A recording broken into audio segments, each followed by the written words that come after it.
terkait untuk level mana, itu yang sering saya lakukan itu adalah prediktif sama preventif, Pak. Oke. Good. Karena biasanya ada daily sama bulanan gitu. Oke. Terus untuk Kaizen itu kan untuk improvement juga ke sana. Biasanya kan continuous improvement. Itu belum sih. Tapi dalam proses pastikan untuk cari celahnya itu di mana untuk meningkatkan value-nya tadi kan. Itu.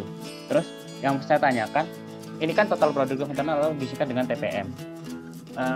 Di mana ini semua elemen itu pastikan digabungkan yang kata Pak Aji tadi. Nah, yang saya tanyakan adalah gimana caranya mindset kita operator kemudian atasan itu kan pasti kan masing-masing mempunyai manajemen level beda-beda kan Pak, dengan pemikiran yang berbeda. Paham terkait TPM ini Pak. Jadi itu ketika ada maintenance itu nggak harus itu breakdown dulu gitu, nggak harus overhaul dulu gitu Pak. Okay. Nah pastikan mindsetnya tuh harus sama semua gitu. Gimana menurut Pak Aji gitu untuk di lapangan, orang lapangan tuh harus ngerti gitu, maksudnya terkait maintenance ini, mindsetnya itu gimana, cara menyampaikannya, atau ya misalkan saya posisi di middle level gitu Pak. Nah itu cara penyampaian gimana? Mungkin itu sih Pak yang saya tanyakan. Terima kasih. Saya coba jawab ya berdasarkan pengalaman pribadi dan implementasi yang saya bicarakan hari ini. Jadi waktu itu kalau kita ngomongin perubahan mindset, ya saya setuju. Ketika kita melakukan improvement, mindset lah yang harus diajar.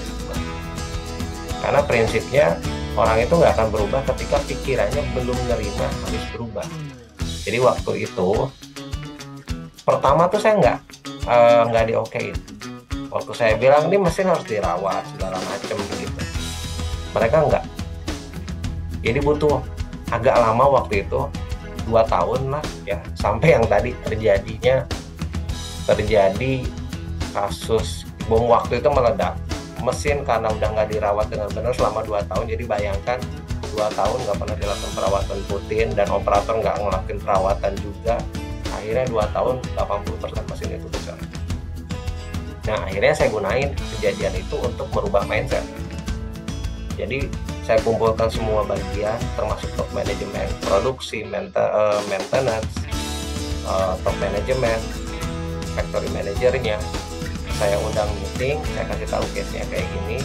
Saya kasih tahu juga customer claim-nya kayak begini, karena saya dikasih tahu sama tim yang berhubungan dengan buyer bahwa ini bahaya.